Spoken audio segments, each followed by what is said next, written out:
नमस्कार दोस्तों, मैं वैभव एक बार फिर से आप सभी लोगों का स्वागत करता हूं आपके अपने यूट्यूब चैनल एग्ज़ाम स्टडी पर। आप सभी मेरे भाई बहनों का बहुत बहुत स्वागत है। आज के सेशन में हम लोग आरपीएफ की वैकेंसी को ध्यान में रखते हुए जीके जीएस के 50 प्लस बहुत इंपॉर्टेंट एमसीक्यूज़ को करने वाले हैं, जो कि आपके एग्जाम के लिए काफ़ी इंपॉर्टेंट हो सकते हैं। तो जितने भी मेरे भाई बहन जुड़ते चल रहे हैं, आप सभी लोगों से विनम्र निवेदन है कि सेशन को एक बार लाइक और शेयर कर दें, और जो लोग पहली बार इस चैनल पर हैं वो लोग चैनल को सब्सक्राइब जरूर कर लें, ताकि जब भी हम लोग लाइव आते हैं तो उसकी नोटिफिकेशन आपको मिल जाया करे।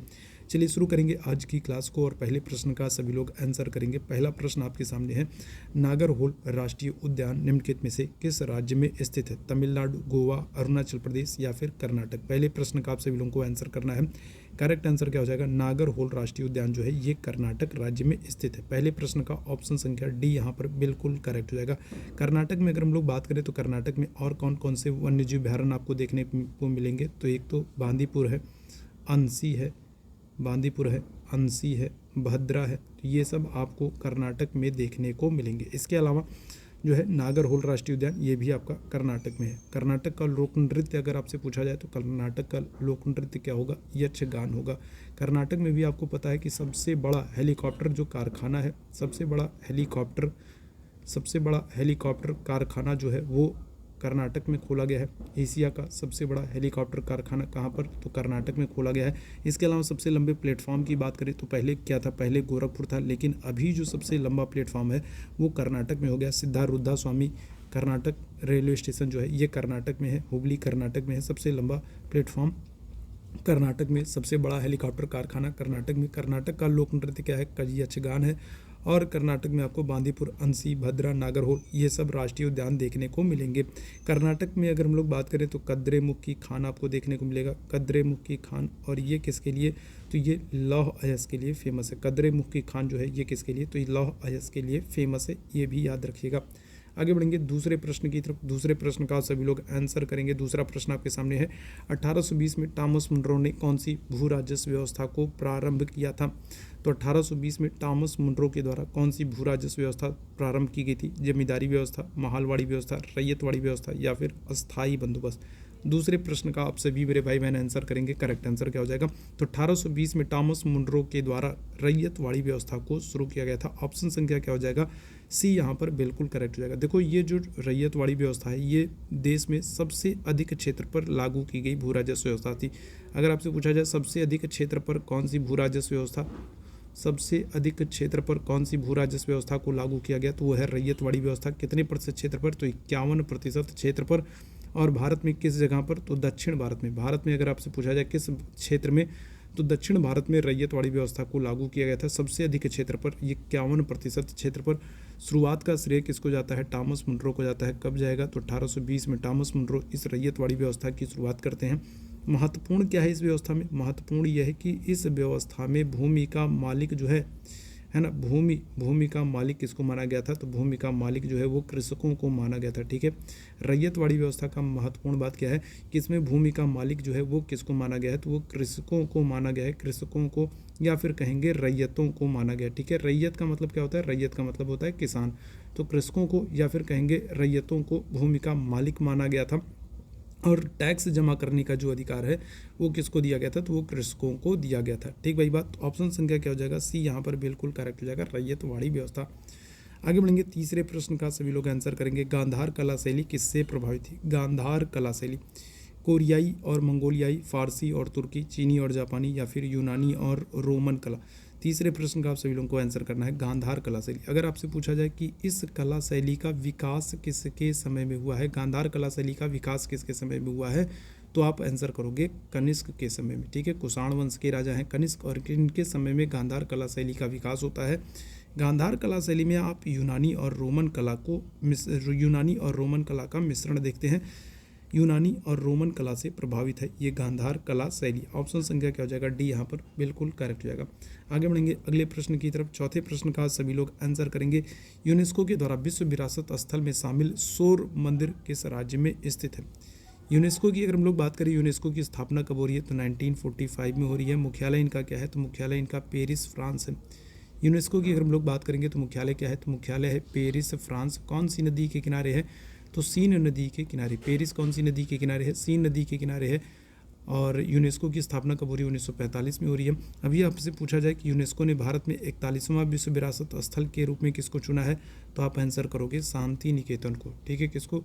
तो यूनेस्को ने अभी 41वें विश्व विरासत स्थल के रूप में शांति निकेतन को चुना है। और 42वें विश्व विरासत स्थल की बात करेंगे तो 42वें विश्व विरासत स्थल के रूप में होयसल मंदिर को चुना है। ठीक है, किसको? होयसल मंदिर को चुना है।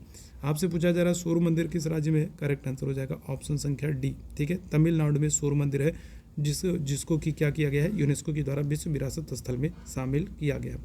आगे बढ़ेंगे, 5वें प्रश्न का सभी लोग आंसर करेंगे। 1946 के मंत्रिमंडल के संदर्भ में कौन सा कथन सत्य है? ठीक है, एक तरफ आपको 1946 के संदर्भ में कुछ मंत्रियों के नाम दिए गए, दूसरी तरफ कुछ मंत्रालयों के नाम दिए गए और आपको बताना है कौन सा सत्य है, बताइएगा। तो राजेंद्र प्रसाद अगर हम लोग बात करेंगे तो राजेंद्र प्रसाद क्या थे? तो ये वाणिज्य मंत्री नहीं थे, बल्कि कौन थे? तो राजेंद्र प्रसाद जो है ये खाद्य एवं कृषि मंत्री थे। ठीक है, क्या थे? तो खाद्य एवं कृषि मंत्री थे राजेंद्र प्रसाद। तो पहला कथन तो गलत हो गया। ठीक है, आपको सत्य कथन बताना है। राजकुमारी अमृता कौर की अगर हम लोग बात करेंगे तो ये क्या होगा? तो देखो आपसे 46 का पूछा जा रहा है। राजकुमारी अमृता कौर जो है ये 1947 में थी और स्वास्थ्य मंत्री थी। राजकुमारी अमृता कौर जो है ये 1947 में थी और क्या थी? और स्वास्थ्य मंत्री थी। ठीक है, 46 में नहीं थी, तो ये भी गलत हो जाएगा। अबुल कलाम आज़ाद की अगर हम लोग बात करेंगे तो ये भी 46 में नहीं थे, ये भी क्या थे? ये भी 1947 में थे और क्या थे ये? तो ये शिक्षा मंत्री थे। ठीक है, क्या थे? तो ये शिक्षा मंत्री थे। तो करेक्ट आंसर क्या हो जाएगा? ऑप्शन संख्या आपका बी बिल्कुल करेक्ट हो जाएगा। श्यामा प्रसाद मुखर्जी जो है ये उद्योग एवं आपूर्ति मंत्री थे 1946 में। ऑप्शन संख्या बी बिल्कुल करेक्ट हो जाएगा। आगे बढ़ेंगे अगले प्रश्न की तरफ। 6वें प्रश्न का सभी लोग आंसर करेंगे। मॉर्फिन को किसके द्वारा निष्कासित किया जाता है? मॉर्फिन की अगर हम लोग बात करेंगे तो मॉर्फिन को किसके द्वारा निष्कासित किया जाता है? चलिए जल्दी से बताइएगा क्या करेक्ट आंसर हो जाएगा। तो अफीम, अल्कोहल, तंबाकू या फिर भांग। मॉर्फिन को किसके द्वारा निष्कासित किया जाता है? 6वें प्रश्न का आप सभी लोग आंसर करेंगे। और जितने लोग जुड़ते चल रहे हैं सभी लोग सेशन को एक बार लाइक और शेयर कर देंगे ताकि बाकी लोगों तक ये सेशन पहुंच सके। आरपीएफ की वैकेंसी के लिए ये जो जीके जीएस की क्लास हो रही है बहुत ही महत्वपूर्ण होने वाली है। इसके अलावा अगर आप बाकी अन्य किसी एक दिवसीय एग्जाम की तैयारी कर रहे हो, आप सीएचएसएल की एग्जाम की तैयारी कर रहे हो, आप आरओ के री एग्जाम की तैयारी कर रहे हो, अगर आप यूपीपी के री एग्जाम की तैयारी कर रहे हो तो भी आपके लिए ये क्लास बहुत ही महत्वपूर्ण होने वाली है। मॉर्फिन की अगर हम लोग बात करेंगे तो इसको कहाँ से? तो अफीम से प्राप्त करते हैं। ठीक है, कहाँ से? अफीम से प्राप्त करते हैं। ऑप्शन संख्या क्या होगा? ए बिल्कुल करेक्ट हो जाएगा। 7वें प्रश्न का आप सभी मेरे भाई बहन आंसर करेंगे। औरंगजेब ने निम्नलिखित में से किन सामंतों को मिर्जा राजा की उपाधि प्रदान की थी? ठीक है, औरंगजेब ने इनमें से किन किन सामंतों को मिर्जा राजा की उपाधि प्रदान की? रतन सिंह और उदय सिंह, गोविंद चौहान और राणा हमीर, जय सिंह और राणा कुंभा, जय सिंह और जसवंत सिंह। क्या हो जाएगा? 7वें प्रश्न का आप सभी लोग आंसर करेंगे। करेक्ट आंसर हो जाएंगे जय सिंह और जसवंत सिंह को। ठीक है, जय सिंह और जसवंत सिंह को औरंगजेब ने क्या किया था?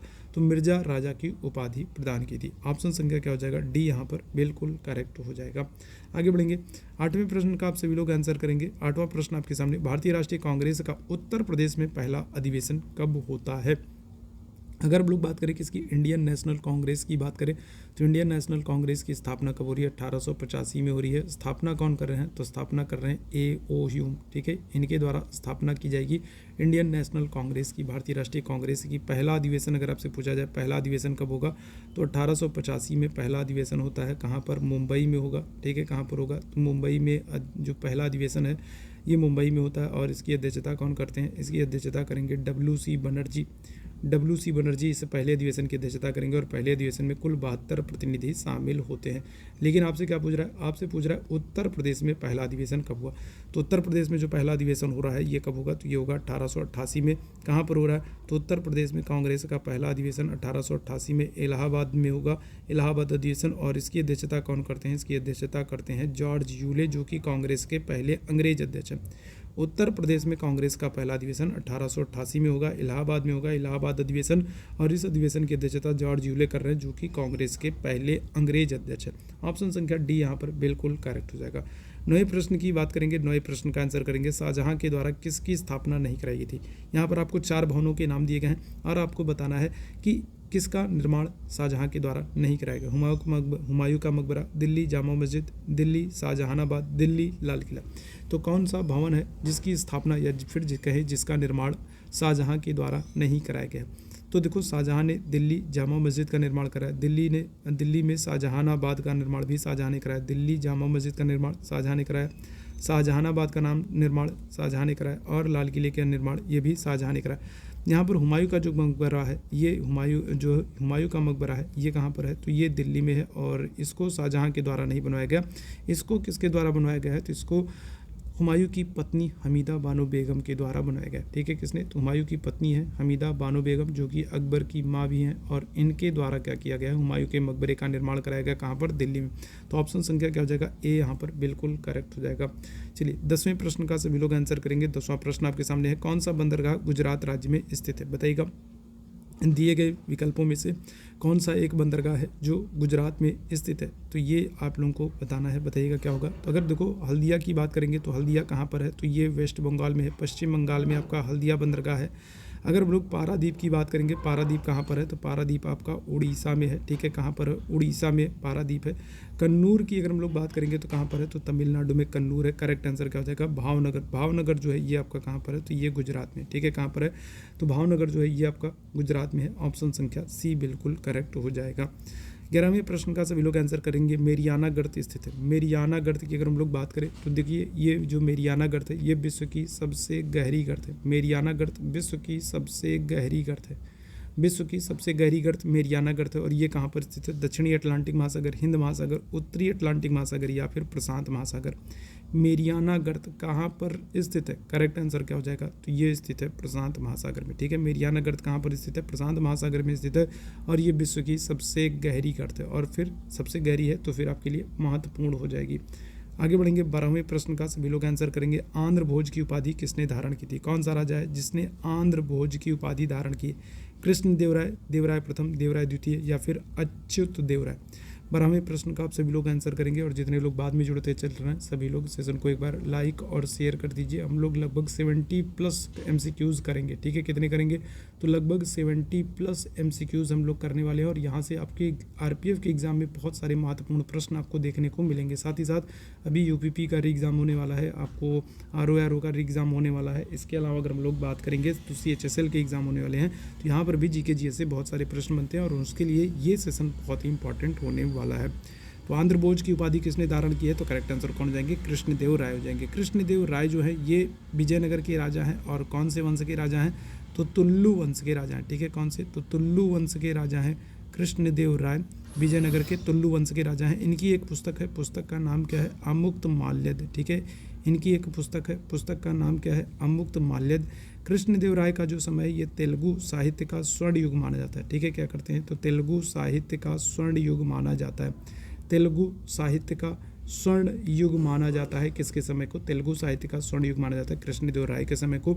और इनके दरबार में क्या होता था, इनके दरबार में अष्ट दिग्गज निवास करते थे। ठीक है, क्या करते थे, इनके दरबार में अष्ट दिग्गज निवास करते थे। और याद रखिएगा, कृष्णदेव राय के समय में अगर हम लोग बात करेंगे तो डेमिंगो पाइस नामक पुर्तगाली यात्री भारत आया था। ठीक है, क्या होगा, डेमिंगो पाइस नामक पुर्तगाली यात्री जो है, डेमिंगो पाइस नामक जो पुर्तगाली यात्री है वो क्या होगा, वो इनके समय में भारत आता है। ठीक है, तो ऑप्शन संख्या क्या होगा, ए यहाँ पर बिल्कुल करेक्ट हो जाएगा, कृष्णदेव राय। चलिए आगे बढ़ेंगे अगले प्रश्न की तरफ। 13वें प्रश्न का आप सभी लोग आंसर करेंगे। निम्नलिखित में से कौन सा युग्म सही सुमेलित नहीं है। एक तरफ आपको कुछ लेखकों के नाम दिए गए हैं और दूसरी तरफ उनकी रचनाओं के नाम दिए गए हैं, और आपको बताना है कौन सा सही सम्मिलित नहीं है। तो गुलबदन बेगम, हुमायूंनामा, ये तो बिल्कुल सही है। अबुल फजल आईने अकबरी कहिए या फिर कहिए अकबरनामा, ये भी बिल्कुल सही है। अब्दुल हमीद लाहौरी की बात करेंगे पातशाहनामा, ये भी बिल्कुल सही है। मिर्ज़ा मोहम्मद कासिम की बात करेंगे शाहनामा, नहीं ये गलत हो जाएगा। शाहनामा किसकी पुस्तक है, तो शाहनामा जो है ये फिरदौसी की पुस्तक है। ठीक है, किसकी, तो फिरदौसी की पुस्तक है शाहनामा, और यही हमारा विकल्प सही हो जाएगा, क्योंकि आपको गलत विकल्प बताना था और गलत विकल्प कौन सा है, ऑप्शन संख्या डी है। ठीक है, शाहनामा किसकी पुस्तक है, फिरदौसी की पुस्तक है। आगे बढ़ेंगे 14वें प्रश्न की तरफ। 14वें प्रश्न का आंसर करेंगे, बनास नदी निम्नलिखित में से किसकी सहायक नदी है। बनास नदी, बनास नदी अगर हम लोग बात करते हैं तो देखो ये जो नदी है ये अरावली की श्रृंखला से निकलती है। ठीक है, कहाँ से निकलती है, अरावली की श्रृंखला से निकलती है बनास नदी, और किसकी सहायक नदी हो जाएगी, करेक्ट आंसर हो जाएगा चंबल नदी। ठीक है, चंबल की सहायक नदी। अगर आपसे पूछा जाए चंबल नदी पर कौन सा जलप्रपात है, अगर आपसे पूछा जाए चंबल नदी पर कौन सा जलप्रपात है, तो देखो चुलिया जलप्रपात है। ठीक है, कौन सा, चंबल नदी पर चुलिया जलप्रपात है। चुलिया जलप्रपात आपको कहाँ पर मिलेगा, चंबल नदी पर मिलेगा। अगर आपसे पूछा जाए चंबल नदी पर कौन कौन सी परियोजना है, तो चंबल नदी पर गांधी सागर परियोजना है, गांधी सागर परियोजना है, जवाहर सागर परियोजना है, जवाहर सागर परियोजना है, और कौन सी परियोजना है, और राणा प्रताप सागर परियोजना, ठीक है, राणा प्रताप सागर परियोजना, राणा प्रताप सागर परियोजना। तो ये 3 परियोजनाएं आपको चंबल नदी पर देखने को मिलेगी। चंबल नदी पर जुलिया जलप्रपात है। चंबल की सहायक नदी कौन सी है, तो चंबल की सहायक नदी है बनास। और अगर आपसे पूछा जाए चंबल किसकी सहायक है, चंबल नदी, चंबल की सहायक तो बनास है, लेकिन चंबल किसकी सहायक है, तो चंबल जो है ये यमुना की सहायक है। चंबल नदी किसकी सहायक है, तो यमुना की सहायक नदी। चंबल नदी किसकी सहायक, यमुना की सहायक नदी है। ठीक भाई बात। चलिए आगे बढ़ेंगे अगले प्रश्न की तरफ। 15वें प्रश्न का सभी भाई बहन आंसर करेंगे। हवा में जलाई जाने पर मैग्नीशियम की पट्टी चमकदार ज्वाला के साथ जलती है, तो क्या हो आंसर होगा, तो नीली, हरी, सफ़ेद या फिर लाल। जल्दी से सारे लोग आंसर करेंगे। ठीक है, तो आपसे क्या पूछ रहा है, हवा में जलाई जाने पर मैग्नीशियम की जो पट्टी है ये चमकदार ज्वाला के साथ जलती है, तो किस रंग में जलती है, नीली, हरी, सफ़ेद या फिर लाल। 15वें प्रश्न का सभी लोग आंसर करेंगे। करेक्ट आंसर क्या हो जाएगा, सफ़ेद। ऑप्शन संख्या सी बिल्कुल करेक्ट हो जाएगा, सफ़ेद ज्वाला के साथ जलती है। ऑप्शन संख्या सी बिल्कुल करेक्ट है। 16वें प्रश्न का सभी लोग आंसर करेंगे। 16वें प्रश्न का आंसर करेंगे, वेल्ड, डाउन्स, पंपास आदि घास के मैदान किस प्रकार के मैदान हैं। अगर हम लोग बात करें किसकी, वेल्ड की बात करें, वेल्ड घास का मैदान, तो वेल्ड घास का मैदान कहाँ पर मिलेगा, ये आपको मिलेगा दक्षिण अफ्रीका में। वेल्ड घास का मैदान कहाँ पर मिलेगा, दक्षिण अफ्रीका में मिलेगा। अगर हम लोग डाउन्स घास की मैदान की बात करेंगे, डाउन्स घास का मैदान आपको कहाँ पर मिलेगा, ऑस्ट्रेलिया में मिलेगा। ठीक है, कहाँ पर मिलेगा, ऑस्ट्रेलिया में मिलेगा डाउन्स घास का मैदान। अगर हम लोग पंपास घास के मैदान की बात करेंगे, पंपास घास का मैदान कहाँ पर मिलेगा, ये मिलेगा आपको अर्जेंटीना में। ठीक है, कहाँ पर मिलेगा, अर्जेंटीना में। और ये सभी घास के मैदान किस प्रकार के हैं, तो ये सभी घास के मैदान शीतोष्ण कटिबंधीय घास के मैदान है। ठीक है, शीत कटिबंध में मिलते हैं। ऑप्शन संख्या क्या होगा, बी बिल्कुल करेक्ट हो जाएगा, ऑप्शन संख्या बी। चलिए आगे बढ़ेंगे। 17वें प्रश्न का सभी लोग आंसर करेंगे। सेलुलर जेल कहाँ पर स्थित है, बताइएगा। सेलुलर जेल कहाँ पर स्थित है, म्यांमार, पोर्ट ब्लेयर, लक्षद्वीप या फिर मालदीव। सेलुलर जेल कहाँ पर स्थित है, चलिए जल्दी से इस प्रश्न का सभी लोग आंसर करेंगे। सेलुलर जेल जो है ये कहाँ पर स्थित है, ये आप लोगों को बताना है। चलिए जल्दी से आंसर करते चलेंगे सभी लोग। सेलुलर जेल कहाँ पर स्थित है, करेक्ट आंसर क्या हो जाएगा, तो ये है आपका पोर्ट ब्लेयर में। ठीक है, कहाँ पर, पोर्ट ब्लेयर में सेलुलर जेल है। अगर म्यांमार में पूछा जाए म्यांमार में कौन सी जेल है, तो म्यांमार में मांडले जेल है। ठीक है, म्यांमार में कौन सी जेल है, तो म्यांमार में मांडले जेल है। और मांडले जेल में ही क्या होगा, तो बाल गंगाधर जो तिलक हैं इनको बंद करके रखा गया था। तिलक को मांडले जेल में ही बंद करके रखा गया था। और इसी जेल में बाल गंगाधर तिलक ने क्या किया था, तो गीता रहस्य नामक पुस्तक लिखी थी। कौन सी, गीता रहस्य नामक पुस्तक लिखी थी बाल गंगाधर तिलक ने। सेलुलर जेल कहाँ पर, पोर्ट ब्लेयर में। ऑप्शन संख्या क्या होगा, बी बिल्कुल करेक्ट हो जाएगा। आगे बढ़ेंगे। 18वें प्रश्न का सभी लोग आंसर करेंगे। नेताजी सुभाष चंद्र बोस राष्ट्रीय खेल संस्थान कहाँ पर स्थित है। नेताजी सुभाष चंद्र बोस राष्ट्रीय खेल संस्थान कहाँ पर स्थित है। जितने मेरे भाई बहन हैं, जितने लोग जुड़े हैं सेशन को, एक बार आप सभी लोगों से विनम्र निवेदन है, पारंपरिक निवेदन है कि सेशन को एक बार आप लोग लाइक और शेयर कर दीजिएगा। जो लोग पहली बार है चैनल को सब्सक्राइब कर लीजिएगा, ताकि जब भी हम लोग लाइव आएँ तो इस तरीके की नोटिफिकेशन आपको मिल जाया करें। तो बहुत ही इंपॉर्टेंट ये क्लास हो रही है जीके जीएस की। 70+ MCQs, जीके जीएस के 70+ MCQs हम लोग करने वाले हैं। और ये जो जीके जीएस के MCQs हम लोग कर रहे हैं, ये किसी भी एक यूपीएससी एग्जाम के लिए बहुत ही महत्वपूर्ण हो सकते हैं। आप CHSL का एग्जाम दे रहे हो, आप इसके अलावा आप अगर यूपीपी री एग्ज़ाम दे रहे हो, RO का री एग्ज़ाम दे रहे हो, RPF की वैकेंसी स्पेशली RPF के लिए, तो ये है ही सेशन। साथ ही साथ अगर आप बाकी दूसरे किसी जीके जीएस के एग्ज़ाम की तैयारी कर रहे हो, वनडे एग्ज़ाम की तैयारी कर रहे हो, जहाँ पर जीके जीएस के प्रश्न बनते हैं, तो ये क्लास आपके लिए महत्वपूर्ण हो जाएगी। तो नेताजी सुभाष चंद्र बोस राष्ट्रीय खेल संस्थान कहाँ पर है, तो ये पटियाला में स्थित है। ऑप्शन संख्या क्या हो जाएगा, डी यहाँ पर बिल्कुल करेक्ट है, पटियाला में स्थित है। 19वें प्रश्न का आंसर कीजिएगा। त्रिपिटक शब्द का अर्थ क्या होता है। त्रिपिटक, अगर हम लोग बात करें त्रिपिटक, तो त्रिपिटक किस धर्म से संबंधित है। त्रिपिटक जो है ये बौद्ध धर्म से संबंधित है। ठीक है, किससे, बौद्ध धर्म से संबंधित है त्रिपिटक। 3 पिटक हैं भाई, 3 पिटक हैं। कौन कौन से पिटक हैं, तो देखो एक होता है आपका कौन सा, एक है आपका सुत्त पिटक। ठीक है, क्या है, एक है सुत्त पिटक। सुत्त पिटक की बात करेंगे तो सुत्त पिटक की रचना किसने की है, आनंद ने की है। महात्मा बुद्ध के प्रिय से आनंद ने की है। विनय पिटक की अगर हम लोग बात करेंगे, विनय पिटक की रचना किसने की है, विनय पिटक की रचना उपाली ने की है। ठीक है, किसने, उपाली ने की है। तीसरा आपका अभिधम्म पिटक है। अभिधम्म पिटक की अगर हम लोग बात करेंगे तो अभिधम्म पिटक की रचना किसने की है, तो इसकी रचना की है मोगली पुत्र तिस्स ने। ठीक है, किसने, मोगली पुत्र तिस्स ने। ठीक है, किसने, मोगली पुत्र तिस्स ने जो है ये क्या किया है, तो अभिधम्म पिटक की रचना की। ठीक है, मुगली पुत्ततिस ने क्या किया है, अभिधम्म पिटक की रचना की है। ठीक भाई बात। अगर सुत्त पिटक में बात करें तो इसमें क्या है, महात्मा बुद्ध के वचनों का संग्रह है। महात्मा बुद्ध के वचनों का संकलन आपको कहाँ पर मिलेगा, तो सुत्त पिटक में। विनय पिटक में क्या किया गया है, तो भिक्षु और जो भिक्षुड़ी लोग हैं उनके लिए दिशा निर्देश दिया गया। जो भिक्षु लोग हैं, जो भिक्षुड़ी लोग हैं, उनके लिए क्या किया गया है, उनके लिए दिशा निर्देश दिया गया है धर्म से संबंधित। और अगर हम लोग अभिधम्म पिटक की बात करेंगे तो अभिधम्म पिटक में क्या होगा, आपको दार्शनिक सिद्धांतों का उल्लेख मिलता है। ठीक है, क्या होता है, दार्शनिक सिद्धांतों का उल्लेख मिलता है। आत्मा क्या है, परमात्मा क्या है, मरने के बाद क्या होगा, मरने पुनर्जन्म होगा कि नहीं होगा, इन सारी चीज़ों का उल्लेख आपको अभिधम्म पिटक में मिलेगा। सुत्त पिटक को बौद्ध धर्म का क्या करते हैं, सुत्त पिटक को बौद्ध धर्म का इंसाइक्लोपीडिया कहते हैं। ठीक है, क्या करते हैं, तो बौद्ध धर्म को, सुत्त पिटक को बौद्ध धर्म का जो है इंसाइक्लोपीडिया भी कहा जाता है, तो ये भी याद रखेंगे। लेकिन यहाँ पर अगर हम लोग बात करेंगे त्रिपिटक शब्द का अर्थ क्या होता है, 3 टोकरियाँ, 3 किताबें, 3 महासभा या फिर उपरोक्त सभी, क्या करेक्ट आंसर होगा। देखो त्रिपिटक का अर्थ होता है 3 टोकरियाँ। ठीक है, क्या होता है, त्रिपिटक का अर्थ क्या होता है, 3 टोकरियाँ होता है। ऑप्शन संख्या क्या होगा यहाँ पर, ए बिल्कुल करेक्ट हो जाएगा। आपसे अर्थ पूछ रहा है, त्रिपिटक का अर्थ तो 3 टोकरियाँ होता है, लेकिन त्रिपिटक में क्या होंगे, 3 आपके ग्रंथ आते हैं, सुत्त पिटक, विनय पिटक और अभिधम्म पिटक। ठीक है, चलिए आगे बढ़ेंगे अगले प्रश्न की तरफ।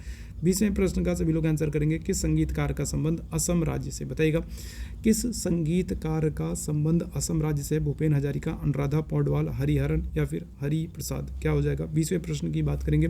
और जो ये संगीतकार हैं इनके नाम पर असम में कौन सी नदी है, तो ब्रह्मपुत्र नदी है। और ब्रह्मपुत्र नदी पर असम का सबसे बड़ा पुल बनाया गया है। ठीक है, क्या किया गया है, तो अगर हम लोग बात करेंगे जो ये संगीतकार हैं इनके नाम पर क्या किया गया है, तो इनके नाम पर असम में ब्रह्मपुत्र नदी पर सबसे बड़ा पुल बनाया गया है। और ये संगीतकार है कौन है, तो ये हो जाएंगे भूपेन हजारिका। ठीक है, क्या हो जाएंगे, भूपेन हजारिका हो जाएंगे। ऑप्शन संख्या ए यहाँ पर बिल्कुल करेक्ट हो जाएगा। 21वें प्रश्न का सभी लोग आंसर करेंगे। भारत का पहला एडवांस केयर और रिहेबिलिटेशन सेंटर उत्तर प्रदेश में कहाँ पर खुला है।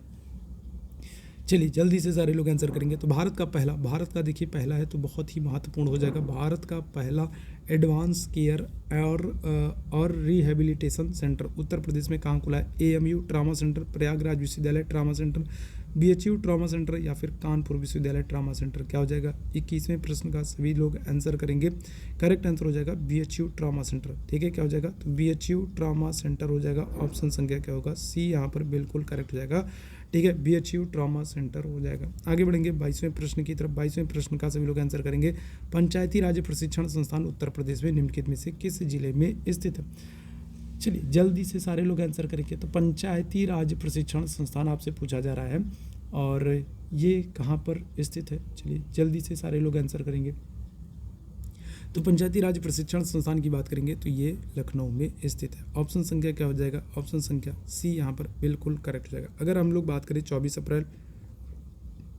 अप्रैल की अगर हम लोग बात करेंगे तो 24 अप्रैल को क्या करते हैं, तो पंचायत दिवस के रूप में मनाते हैं। ठीक है, 24 अप्रैल को हम लोग क्या करते हैं, तो पंचायत दिवस के रूप में मनाते हैं। पंचायतों का अगर आपसे पूछा जाए किस भाग में उल्लेख है तो भाग आप आंसर क्या करोगे, 9 करोगे। अगर आपसे पूछ ले किस अनुसूची में पंचायतों का उल्लेख है तो आप आंसर क्या करोगे, 11 करोगे। अगर आपसे पूछा जाए कौन सा संशोधन इनसे संबंधित है तो 73वां संशोधन 1992 जो है ये पंचायतों से संबंधित है। ठीक है, क्या हो जाएगा, 73वां संशोधन 1992 है ना। 73वां संशोधन 1992 जो है इसके द्वारा पंचायती राज व्यवस्था को संवैधानिक दर्जा दिया गया है। अगर आपसे पूछा जाए पंचायतों का उल्लेख कहाँ पर है तो अनुच्छेद 40 में है। और कहाँ पर किस अनुच्छेद में उल्लेख है तो अनुच्छेद 243 में। तो 2 अनुच्छेद है जहाँ पर पंचायतों का उल्लेख किया गया, अनुच्छेद 40, अनुच्छेद 243। आगे बढ़ेंगे अगले प्रश्न की तरफ। 23वें प्रश्न का आंसर करेंगे। सरकारिया आयोग के कुल कितनी सिफारिशें की गई थी। सरकारिया आयोग की अगर हम लोग बात करते हैं तो ये जो आयोग है ये आया है 1983 में। 1983 में सरकारिया आयोग आता है और ये किससे संबंधित है तो ये केंद्र राज्य संबंध से संबंधित है। ठीक है, किससे, केंद्र राज्य संबंधों पर अपनी रिपोर्ट को प्रस्तुत करने के लिए इस सरकारिया आयोग का गठन किया गया था। 1983 में आता है और इसने कुल कितनी सिफारिशें की थी तो करेक्ट आंसर क्या हो जाएगा, 247। ठीक है, कितनी, 247 सिफारिशें इसने की थी। सरकारिया आयोग ने केंद्र राज्य संबंधों पर अपनी रिपोर्ट प्रस्तुत करने के लिए इसको नियुक्त किया गया था। 24वें प्रश्न की बात करेंगे। 84वें संविधान संशोधन के अनुसार पुनर्सीमन के बाद किस वर्ष तक लोकसभा और विधानसभा की सीटों की संख्या यथावत रहेगी, इनमें कोई बदलाव नहीं होगा। तो 84वें संविधान संशोधन कौन सा, तो 84वां संविधान संशोधन के अनुसार पुनर्सीमन के बाद किस वर्ष तक लोकसभा और विधानसभा की सीटें यथावत रहेंगी, इनमें कोई परिवर्तन नहीं होगा। करेक्ट आंसर क्या होगा? 2015, 2020, 2024 या फिर 2026। चलिए जल्दी से आंसर करेंगे। 24वें प्रश्न की बात करेंगे, करेक्ट आंसर हो जाएगा 2026। 2026 तक लोकसभा और विधानसभा की सीटों में कोई परिवर्तन नहीं किया जाएगा। अभी फिलहाल इस वर्ष तक यही सीटें रहेंगी। आगे बढ़ेंगे अगले प्रश्न की तरफ। 25वें प्रश्न का आंसर करेंगे। 84वें संविधान संशोधन के अनुसार निर्वाचित क्षेत्र के पुनर्सीमन का आधार किस वर्ष की जनगणना को माना गया है? 84वें संविधान संशोधन के अनुसार जो निर्वाचित क्षेत्र है उसका जो पुनर्सीमन किया गया है तो उसके लिए किस वर्ष की जनगणना को आधार माना गया है? 1971 में कराई गई जनगणना, 81 में कराई गई जनगणना, 1991 में कराई गई जनगणना या फिर 2001 में कराई गई जनगणना? चलिए जल्दी से बताइएगा। तो करेक्ट आंसर क्या हो जाएगा? तो ये हो जाएगा ऑप्शन संख्या ए, 1971 में कराई गई जनगणना जो है ये पुनर्सीमन का आधार होगा। ऑप्शन संख्या ए यहाँ पर बिल्कुल करेक्ट हो जाएगा। आगे बढ़ेंगे 26वें प्रश्न का सभी लोग आंसर करेंगे। मंडल आयोग का गठन किस वर्ष में किया गया? मंडल आयोग की अगर हम लोग बात करते हैं तो देखो ओबीसी जो कैटेगरी है, जो अन्य पिछड़ा वर्ग की जो कैटेगरी है, इनको आरक्षण प्रदान करने के उद्देश्य से इस ओबीसी कैटेगरी के संदर्भ में विशेष उपबंध करने के उद्देश्य से, विशेष रियायत देने के उद्देश्य से मंडल आयोग का गठन किया गया था। और किसके समय में किया गया है? तो जनता पार्टी की सरकार के समय में किया गया। ठीक है, जनता पार्टी की सरकार के समय में किया गया। उस समय प्रधानमंत्री कौन थे? प्रधानमंत्री आपसे पूछा जाए तो प्रधानमंत्री थे मोरारजी देसाई। ठीक है, कौन थे? तो प्रधानमंत्री थे मोरारजी देसाई। इनके द्वारा जनता पार्टी की सरकार के समय में मोरारजी देसाई के द्वारा मंडल आयोग का गठन होगा। कब? 1979 में। ऑप्शन संख्या क्या हो जाएगा? बी यहाँ पर बिल्कुल करेक्ट हो जाएगा। ऑप्शन संख्या बी। आगे बढ़ेंगे अगले प्रश्न की तरफ। 27वें प्रश्न का आप सभी लोग आंसर करेंगे। भारत के प्रधानमंत्री को मैन ऑफ एक्शन किसने कहा? भारत के प्रधानमंत्री, और किस प्रधानमंत्री को कहा गया है? तो भारत के प्रधानमंत्री हैं पीएम मोदी जी, और मोदी जी को मैन ऑफ एक्शन कहा गया है। और किसके द्वारा कहा गया ये आप लोगों को बताना। भारत के प्रधानमंत्री मोदी जी हैं और इनको मैन ऑफ एक्शन कहा गया। बराक ओबामा के द्वारा, एंजेला मर्केल के द्वारा, व्लादिमीर पुतिन के द्वारा या फिर डोनाल्ड ट्रंप के द्वारा। सेशन अगर पसंद आ रहा हो तो सेशन को बेहिचक बेधड़क एकदम लाइक करें। सेशन को लाइक जरूर कर दें, सेशन को शेयर जरूर कर दें। अगर सेशन आप लोगों को पसंद आ रहा है तो सेशन को लाइक शेयर करने में बिल्कुल ना हिचके। अपने सभी दोस्तों, मित्रों और सभी लोगों के पास तक सेशन को शेयर कर दें ताकि बाकी लोगों तक ये सेशन पहुंच सके। तो भारत के प्रधानमंत्री को नरेंद्र मोदी जी को मैन ऑफ एक्शन कहा है किसने? बराक ओबामा में। ऑप्शन संख्या क्या हो जाएगा? ऑप्शन संख्या ए यहाँ पर बिल्कुल करेक्ट हो जाएगा। ठीक है, चलिए आगे बढ़ेंगे। 28वें प्रश्न का आंसर करेंगे। संविधान के अनुच्छेद 248 का संबंध किससे? संविधान के अनुच्छेद 248 का संबंध किससे है? संघ सूची से, राज्य सूची से, समवर्ती सूची से या फिर अवशिष्ट शक्तियों से? क्या हो जाएगा? 28वें प्रश्न का आप सभी लोग आंसर करेंगे। संविधान के अनुच्छेद 248 का संबंध अवशिष्ट शक्तियों से है। और अवशिष्ट शक्तियाँ किस देश से ली गई हैं? तो ये कनाडा से ली गई हैं। भारतीय संविधान में अवशिष्ट शक्तियाँ कनाडा के संविधान से ली गई हैं और अनुच्छेद 248 में अवशिष्ट शक्तियों का उल्लेख है। ठीक भाई बात। चलिए आगे बढ़ेंगे अगले प्रश्न की तरफ। 29वें प्रश्न का आप सभी लोग आंसर करेंगे। निम्नलिखित में से किस राज्य में द्विसदनीय विधानमंडल नहीं है? अगर हम लोग बात करें तो द्विसदनीय विधानमंडल जो है ये कुल 6 राज्यों में है। ठीक है, कितने राज्यों में? द्विसदनीय विधानमंडल कुल 6 राज्यों में है। कौन कौन से राज्य हो जाएंगे? तो देखिए, एक तो उत्तर प्रदेश है, दूसरा आपका क्या हो जाएगा? दूसरा आपका बिहार हो जाएगा। तीसरा अगर हम लोग बात करेंगे, तीसरा क्या है? महाराष्ट्र हो जाएगा, महाराष्ट्र है। और कौन सा है? और इसके अलावा अगर हम लोग बात करते हैं तो कर्नाटक है, महाराष्ट्र है, कर्नाटक है। इसके अलावा अगर हम लोग बात करें आंध्र प्रदेश और क्या हो जाएगा? आंध्र प्रदेश और तेलंगाना। ठीक है, तो ये 6 राज्य हैं जहाँ पर क्या है? जहाँ पर द्विसदनीय विधानमंडल है। अब आप देख सकते हो तेलंगाना में है, बिहार में, महाराष्ट्र में, केरल में नहीं है। ऑप्शन संख्या क्या हो जाएगा? ऑप्शन संख्या डी यहाँ पर मेरा बिल्कुल करेक्ट आंसर हो जाएगा। केरल में नहीं है द्विसदनीय विधानमंडल। आगे बढ़ेंगे 30वें प्रश्न का आंसर करेंगे। किस वर्ष से निर्वाचन आयोग को त्रिसदस्यीय बना दिया गया? अगर हम लोग बात करें निर्वाचन आयोग की तो निर्वाचन आयोग की स्थापना कब हो रही है? 25 जनवरी को हो रही है। 25 जनवरी 1950 को निर्वाचन आयोग की स्थापना हो रही है। इसीलिए 25 जनवरी को हम लोग क्या करते हैं? इसीलिए 25 जनवरी को हम लोग मतदाता दिवस के रूप में बताते हैं। ठीक है, क्या करते हैं? नेशनल वोटर्स डे मतदाता दिवस के रूप में मनाते हैं। 25 जनवरी को स्थापना कब हो रही है? तो स्थापना निर्वाचन आयोग की हो रही है 25 जनवरी 1950 को। और निर्वाचन आयोग क्या है? तो ये एक स्वतंत्र संवैधानिक निकाय है। ठीक है, क्या है? निर्वाचन आयोग एक स्वतंत्र संवैधानिक निकाय है। और पहले अगर हम लोग बात करेंगे तो जो निर्वाचन आयोग होता था ये 1 सदस्य होता था। ठीक है, कितना सदस्य होता था? इसमें 1 सदस्य होते थे निर्वाचन आयोग में 1 सदस्य होते थे, लेकिन 1989 से क्या कर दिया गया, 1989 से इसे एक मुख्य निर्वाचन आयुक्त होते थे, 1989 से क्या कर दिया गया, 1989 से 2 और सदस्य जोड़ दिए गए, तो ये 1989 से क्या हो गया है, त्रिसदस्यीय संस्था हो गई। ठीक है, क्या हो गया है, तो त्रिसदस्यीय संस्था हो गई है निर्वाचन आयोग। ठीक है, तो 1989 से 1 सदस्यीय को हटा करके क्या कर दिया, त्रिसदस्यीय कर दिया गया। ऑप्शन संख्या डी बिल्कुल करेक्ट हो जाएगा। 31वें प्रश्न का आंसर करेंगे, गैर कानूनी तौर पर हवालात में रखे गए व्यक्ति की रिहाई के लिए कोर्ट द्वारा निम्नलिखित में से कौन सी याचिका दायर की जाती है, कौन सी रिट जो है जारी की जाती है। देखो, अगर रिट जारी करने की बात करें तो रिट 2 न्यायालय जारी करती हैं, कौन कौन सी, सुप्रीम कोर्ट और हाई कोर्ट। ठीक है, सुप्रीम कोर्ट और हाई कोर्ट 2 रिट जो ये दोनों जो है रिट जारी करती हैं। सुप्रीम कोर्ट की अगर हम लोग बात करेंगे तो ये अनुच्छेद 32 के तहत रिट जारी करती है, और हाई कोर्ट उच्च न्यायालय की अगर हम लोग बात करेंगे तो ये अनुच्छेद 226 के तहत रिट जारी करती है। अगर किसी व्यक्ति को गलत तरीके से गिरफ्तार किया गया है, गैर कानूनी तरीके से उसको हालात में बंद करके रखा गया है, तो उसकी रक्षा के लिए, उसकी सुरक्षा के लिए क्या हो जाएगा, न्यायालय के द्वारा हैबियस कॉर्पस, जिसको आप कहते हो बंदी प्रत्यक्षीकरण, को जारी किया जाएगा। ठीक है, किसको, हैबियस कॉर्पस को, या फिर आप कहोगे बंदी प्रत्यक्षीकरण को जारी किया जाएगा। ऑप्शन संख्या सी यहाँ पर बिल्कुल करेक्ट हो जाएगा। आगे बढ़ेंगे, 32वें प्रश्न का आंसर करेंगे, भारतीय संविधान के अंतर्गत निम्नलिखित में से कौन सा मौलिक कर्तव्य नहीं है। कौन सा मौलिक कर्तव्य नहीं है, ये आपको बताना है। मौलिक कर्तव्य की अगर हम लोग बात करें तो मौलिक कर्तव्य का उल्लेख कहाँ पर है, तो ये है भाग 4। ठीक है, भाग 4 का में। ठीक है, कहाँ पर, तो भाग 4 का में मौलिक कर्तव्यों का उल्लेख है। अनुच्छेद आपसे पूछा जाए, अनुच्छेद क्या होगा, अनुच्छेद 51 का में मौलिक कर्तव्यों का उल्लेख है। किस देश से लिया गया है, तो रूस या फिर आप कह सकते हो सोवियत संघ से। रूस या फिर सोवियत संघ से आप कह सकते हो कि मौलिक कर्तव्यों को लिया गया है। पहले कितने मौलिक कर्तव्य थे, तो पहले 10 मौलिक कर्तव्य थे। 10 मौलिक कर्तव्य को कौन से संशोधन से जोड़ा गया, तो 42वें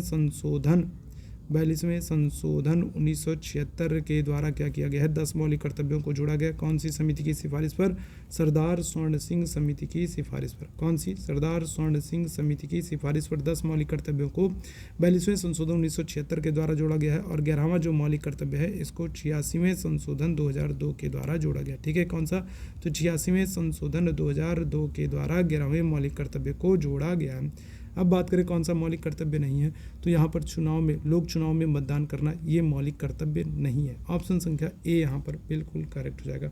आगे बढ़ेंगे, 33वें प्रश्न का आंसर करेंगे, भारत के संचित निधि से पैसा निकालने के लिए निम्नलिखित में से किसका अनुमोदन आवश्यक होता है।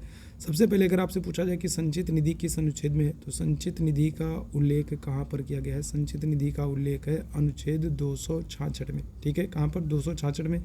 और आकस्मिक निधि की अगर हम लोग बात करेंगे तो आकस्मिक जो निधि है, इसका उल्लेख कहाँ पर है, तो आकस्मिक निधि का उल्लेख है 267 में। ठीक है, कहाँ पर, तो संचित निधि का उल्लेख है 266 में, और आकस्मिक निधि का उल्लेख कहाँ पर है, 267 में।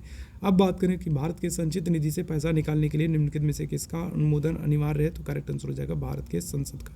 ठीक है, किसका, तो संसद का अनुमोदन करना आवश्यक है। ऑप्शन संख्या क्या हो जाएगा, ऑप्शन संख्या बी यहाँ पर बिल्कुल करेक्ट हो जाएगा। ठीक है, ऑप्शन संख्या बी यहाँ पर बिल्कुल करेक्ट हो जाएगा। चलिए आगे बढ़ेंगे, अगले प्रश्न की तरफ चलेंगे। अगले प्रश्न का आंसर करेंगे, बच्चों के लिए मुफ्त अनिवार्य शिक्षा, बच्चों के लिए मुफ्त अनिवार्य शिक्षा अधिकार अधिनियम जो है, ये कब से लागू हुआ है। चलिए जल्दी से सारे लोग आंसर करेंगे भाई। तो बच्चों के लिए मुफ्त अनिवार्य शिक्षा, अच्छा अगर आपसे पूछा जाए कि जो बच्चे हैं इनके लिए मुफ्त एवं अनिवार्य शिक्षा का प्रावधान कहाँ पर किया गया है, तो इसका प्रावधान किया गया है अनुच्छेद 21 का में। ठीक है, कहाँ पर किया गया, अनुच्छेद 21 का में किया गया है। किस संशोधन के द्वारा किया गया है, तो 86वें संशोधन 2002 के द्वारा किया गया। ठीक है, कौन सा, तो 86वें संशोधन 2002 के द्वारा अनुच्छेद की 21 का में जो 6 से 14 वर्ष की आयु के बच्चे हैं, 6 से 14 वर्ष की आयु के जो बच्चे हैं उनके लिए निःशुल्क एवं अनिवार्य शिक्षा की बात की गई है। और ये अधिकार अधिनियम जो है ये कब से लागू होता है, तो ये करेक्ट आंसर हो जाएगा आपका ऑप्शन संख्या डी, 1 अप्रैल 2010 से लागू होता है। ठीक है, कब से, तो 1 अप्रैल 2010 से लागू होता है। आगे बढ़ेंगे, 35वें प्रश्न का आंसर करेंगे, सूचना का अधिकार अधिनियम किस वर्ष में आया है। सूचना का अधिकार अधिनियम, अगर आपसे पूछा जाए पहले मुख्य सूचना आयुक्त, अगर आपसे पूछ ले पहले मुख्य सूचना आयुक्त किसको बनाया गया। ठीक है, पहले मुख्य सूचना आयुक्त किसको बनाया गया, तो क्या होगा, तो आपका आंसर होगा वजाहत हबीबुल्लाह। ठीक है, किसको बनाया गया, वजाहत हबीबुल्ला को पहला मुख्य सूचना आयुक्त बनाया गया। अगर आपसे पूछा जाए वर्तमान में मुख्य सूचना आयुक्त कौन है, वर्तमान में कौन है, तो आप आंसर करोगे हीरालाल सामरिया। ठीक है, कौन है, तो वर्तमान में हीरालाल सामरिया जो हैं इनको मुख्य सूचना आयुक्त बनाया गया है। और याद रखिएगा ये हीरालाल सामरिया हैं ये पहले दलित मुख्य सूचना आयुक्त भी हैं। ठीक है, पहले दलित मुख्य सूचना आयुक्त भी हैं। ठीक है, तो सूचना का अधिकार जो अधिनियम है ये कब से लागू होता है, तो ये लागू होगा 15 जून 2005 से। ठीक है, कब लागू होगा, तो 15 जून 2005 से सूचना के अधिकार अधिनियम को, राइट टू इन्फॉर्मेशन को लागू किया जाता है। 36वें प्रश्न का सभी लोग आंसर करेंगे, पुंछी आयोग की नियुक्ति कब की गई। चलिए बताइएगा, पुंछी आयोग, तो ये पुंछी आयोग जो है ये किससे संबंधित है, पुंछी आयोग केंद्र राज्य संबंधों पर अपनी रिपोर्ट को प्रस्तुत करने के लिए इसका गठन किया गया। केंद्र राज्य संबंध से संबंधित है, केंद्र राज्य संबंध से संबंधित है, केंद्र राज्य संबंध से संबंधित है पुंछी आयोग। और पुंछी आयोग की नियुक्ति कब की गई है, क्या होगा, चलिए जल्दी से बताइएगा। करेक्ट आंसर हो जाएगा 27 अप्रैल 2007 में। ठीक है, 27 अप्रैल 2007 में पुंछी आयोग की नियुक्ति की गई है और इसका संबंध किससे है, केंद्र राज्य संबंध से। ऑप्शन संख्या ए यहाँ पर बिल्कुल करेक्ट रहेगा। आगे बढ़ेंगे, 37वें प्रश्न का आंसर करेंगे, अशोक मेहता समिति किस वर्ष आई थी। अशोक मेहता समिति जो है इसने क्या किया है, इसने भारत में द्विस्तरीय पंचायती राज व्यवस्था की सिफारिश की है। ठीक है, क्या किया है, तो अशोक मेहता समिति ने द्विस्तरीय पंचायत की सिफारिश की है, द्विस्तरीय पंचायत की सिफारिश की है अशोक मेहता समिति ने। और ये समिति किस वर्ष आती है, 1987, 1965, 1977 या फिर 1997। क्या करेक्ट आंसर हो जाएगा। 37वें प्रश्न की बात करेंगे, ऑप्शन संख्या सी बिल्कुल करेक्ट हो जाएगा। 1977 में अशोक मेहता समिति आती है और इसने द्विस्तरीय भारत में पंचायती राज व्यवस्था की सिफारिश की थी। आगे बढ़ेंगे, 38वें प्रश्न का आंसर करेंगे सभी लोग, महालेखा परीक्षक के पद का प्रावधान किस गवर्नर जनरल के समय में किया गया है। ठीक है, महालेखा परीक्षक जो है इसी को वर्तमान में CAG के नाम से जानते हैं, कंट्रोलर एंड ऑडिटर जनरल, नियंत्रक एवं महालेखा परीक्षक के नाम से जानते हैं। और इसका जो प्रावधान है ये अनुच्छेद 148 में किया गया। ठीक है, कहाँ पर किया गया, तो नियंत्रक एवं महालेखा परीक्षक का प्रावधान अनुच्छेद 148 में किया गया। इसका जो कार्यकाल होता है वो क्या होगा, तो वो होगा 6 वर्ष या 65 वर्ष, 6 वर्ष या 65 वर्ष नियंत्रक एवं महालेखा परीक्षक का कार्यकाल होता है। अगर आपसे पहले नियंत्रक एवं महालेखा परीक्षक CAG पूछा जाए तो आप आंसर करेंगे नरहरि राव। ठीक है, क्या करेंगे, तो आप पहले नियंत्रक एवं महालेखा परीक्षक कौन हो जाएंगे, तो नरहरि राव हो जाएंगे। जरा कमेंट करके बताइएगा वर्तमान में नियंत्रक एवं महालेखा परीक्षक कौन है, वर्तमान में CAG कौन है, नियंत्रक एवं महालेखा परीक्षक है कौन है, जरा ये कमेंट करके फटाफट बताइएगा। तो महालेखा परीक्षक के पद का प्रावधान किसके समय में किया गया है, तो ये किया गया है लॉर्ड कैनिंग के समय में। ऑप्शन संख्या सी यहाँ पर बिल्कुल करेक्ट हो जाएगा। आगे बढ़ेंगे, 39वें प्रश्न का आंसर करेंगे, निम्नलिखित में से किसको राष्ट्रीय दल का दर्जा प्राप्त नहीं है, बताइएगा कौन सी पार्टी है। अच्छा, अभी राष्ट्रीय पार्टियों की संख्या अगर आपसे पूछा जाए, राष्ट्रीय दलों की संख्या पूछी जाए तो कितनी है, तो 6 राष्ट्रीय दल हैं, 6 पार्टियां हैं जिनको राष्ट्रीय पार्टी का दर्जा दिया गया है। और अभी लेटेस्ट में, अभी हाल ही में किस पार्टी को राष्ट्रीय दल का दर्जा दिया गया है, तो वो हो जाएगी आम आदमी पार्टी। ठीक है, कौन सी हो जाएगी, तो आम आदमी पार्टी जो है इसको अभी हाल ही में क्या किया गया है, तो इसको राष्ट्रीय पार्टी का दर्जा दिया गया। आम आदमी पार्टी जो है इसको भी हाल ही में क्या किया गया, तो राष्ट्रीय पार्टी का दर्जा दिया गया है। आपको बताना है दिए गए विकल्पों में कौन सी राष्ट्रीय पार्टी नहीं है, किसको राष्ट्रीय पार्टी का दर्जा नहीं मिला है, साम्यवादी दल, समाजवादी पार्टी, भारतीय जनता पार्टी या फिर Bahujan Samajwadi party. Correct answer क्या हो जाएगा, ऑप्शन संख्या बी, समाजवादी पार्टी जो है इसको राष्ट्रीय पार्टी का दर्जा नहीं मिला। ऑप्शन संख्या बी यहाँ पर बिल्कुल करेक्ट हो जाएगा। आगे बढ़ेंगे 40वें प्रश्न की तरफ, किस राष्ट्रपति ने अपने कार्यकाल के दौरान 1 वर्ष में सर्वाधिक अध्यादेश जारी किए।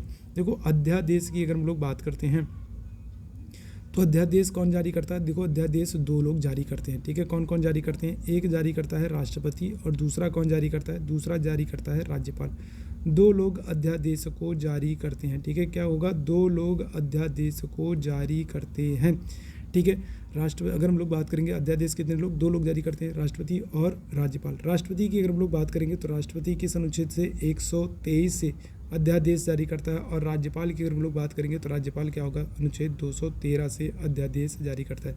राष्ट्रपति 123 से अध्यादेश जारी करता है और राज्यपाल 213 से अध्यादेश जारी करता है।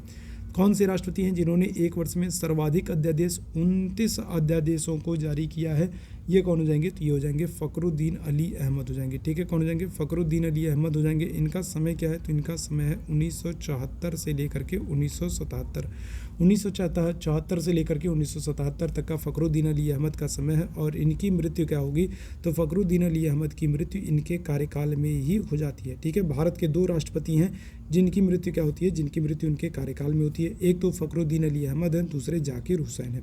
ठीक है, तो ऑप्शन संख्या क्या होगा यहाँ पर, फ़खरुद्दीन अली अहमद हमारा बिल्कुल करेक्ट आंसर हो जाएगा, ऑप्शन संख्या बी।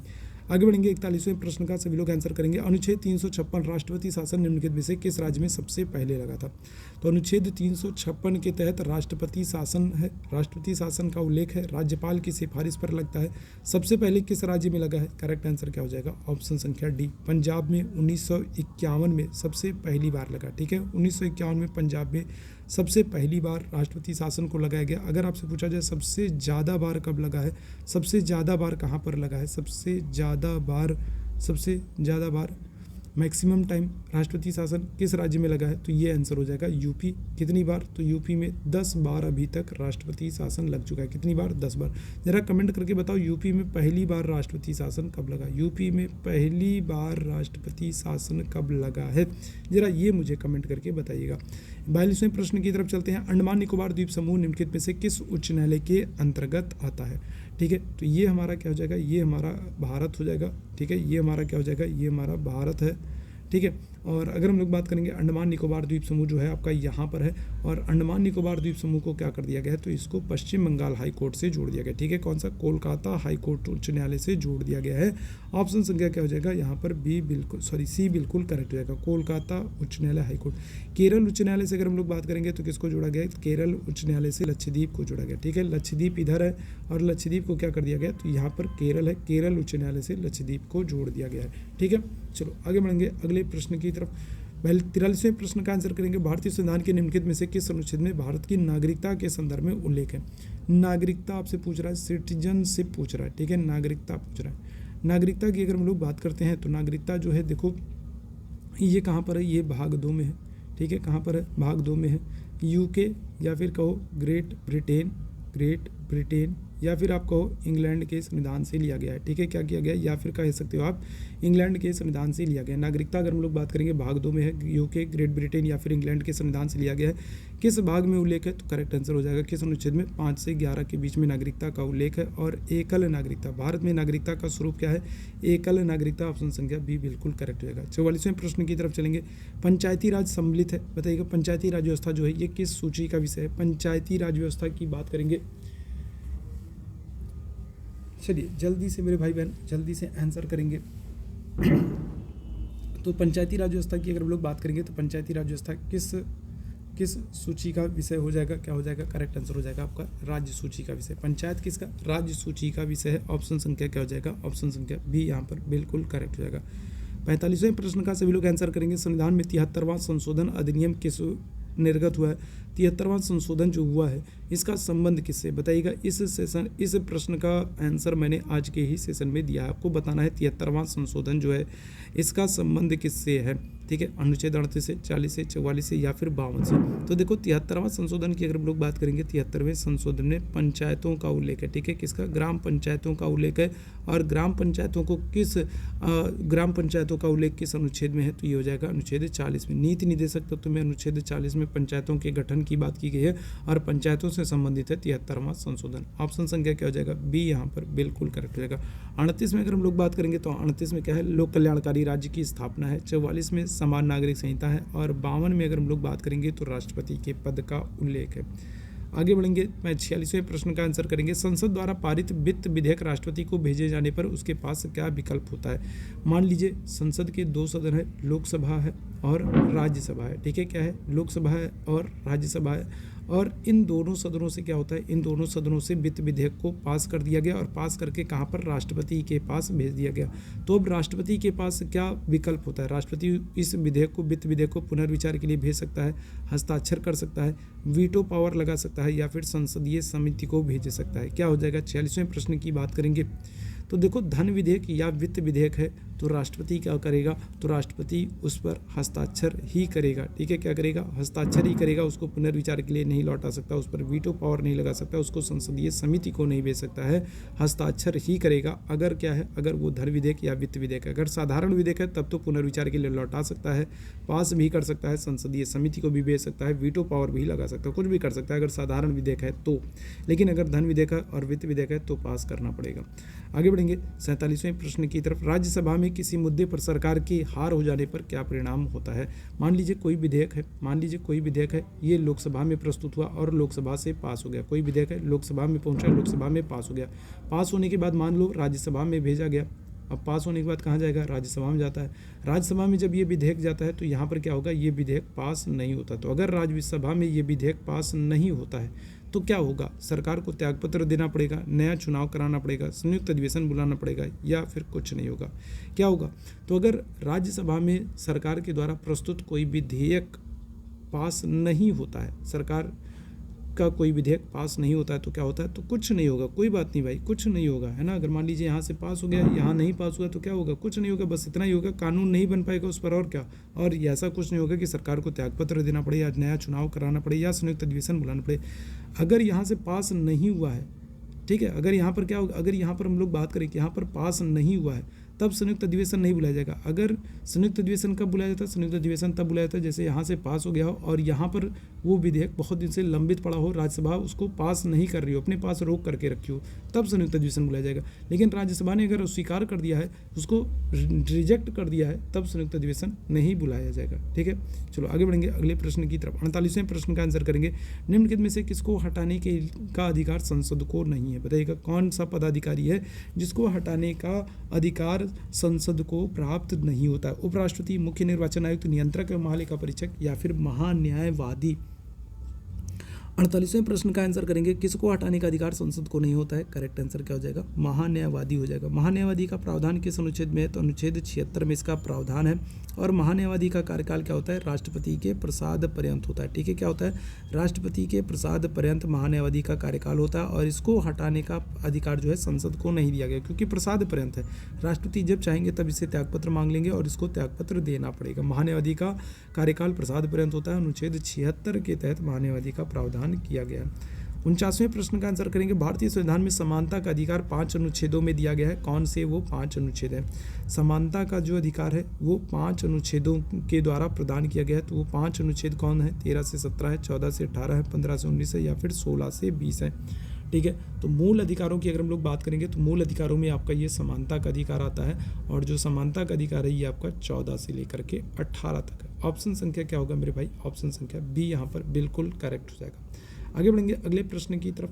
50वें प्रश्न का आंसर करेंगे। भारतीय संविधान के निम्नलिखित में से किस अनुसूची में दल बदल विरोध कानून विधेयक प्रावधान किया गया। बताइएगा तो किस में दल बदल का प्रावधान किया गया है। तो देखो दल बदल जो है, दल बदल को 52वें संशोधन के द्वारा पास किया गया है। ठीक है, क्या किया गया है, तो 52वें संशोधन के द्वारा, 52वें संशोधन 1985 के द्वारा क्या किया गया है, दल बदल का प्रावधान किया गया है।